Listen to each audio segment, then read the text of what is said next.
Shinedown is the yin and the yang. Everything that's good has a little bit of bad, and everything that's bad has a little bit of good. It's all built around balance.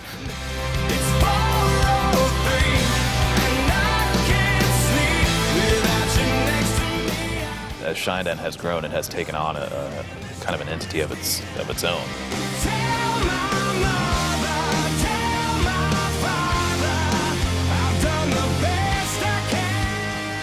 It's its own living, breathing element. It has a heartbeat, and I really think that it has blood flowing through it.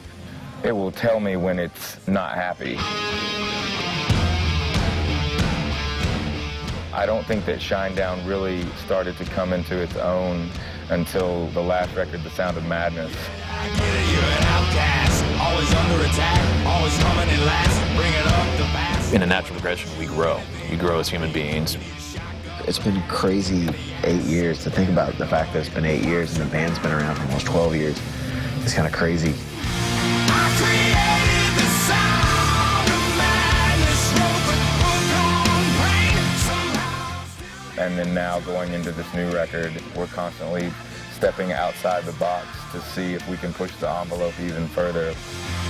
What haven't we done sonically? What can we do to push forward? What can we do that's different than we did the last time? What would be cool?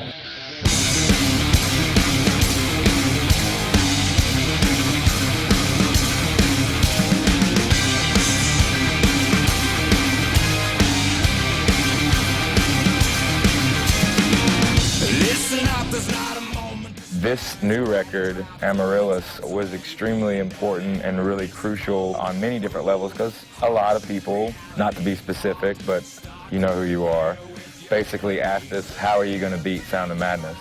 And it's not about beating it, it's about going to a new level. To come off Sound of Madness, that was such an amazing album and did so many great things for us as a band. There was a lot of pressure, and it was a pressure cooker, and Brent probably got the brunt of it. He was about ready to pop any moment's notice, and did pop a few times. It was like, whoa, chill out, man. But it made for a great record, and it made for a better experience, and I think we got what we needed. I think it's going to be something very special for not only the fans, but for ourselves. Listen to the dirt till the words don't hurt. Can you hear me? And no one's gonna cry on the very day you die. You're a bully.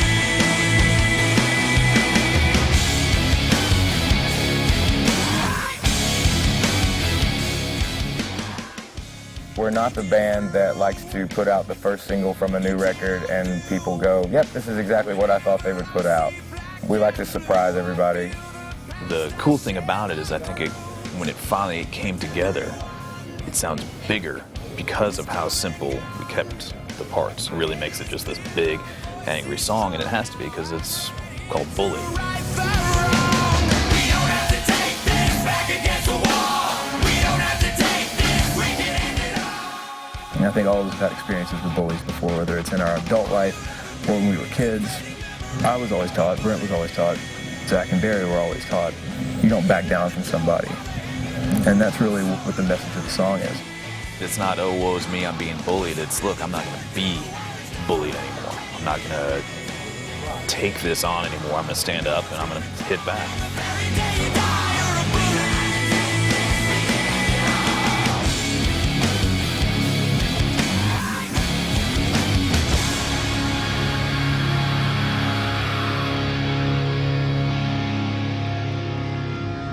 Hitting like a man.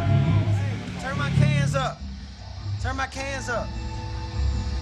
I can't hear the snare drum. We never ever gave up on one another. The band as a whole has never given up on what we set out to do. The success that has come to the band is, you know, we had always hoped for it, but I don't think it was something that we were expecting. You know, we always worked for it, and it was cool. It was one of those things that once we found it, it really clicked, and it still clicks. And it's been a crazy ride. Seeing this unbelievable force that has to be reckoned with, seeing it grow and seeing it get stronger and stronger and stronger. I think a lot of things happen for a reason on this record, and why we named the record Amaryllis, it goes back to that. We just refuse to give up.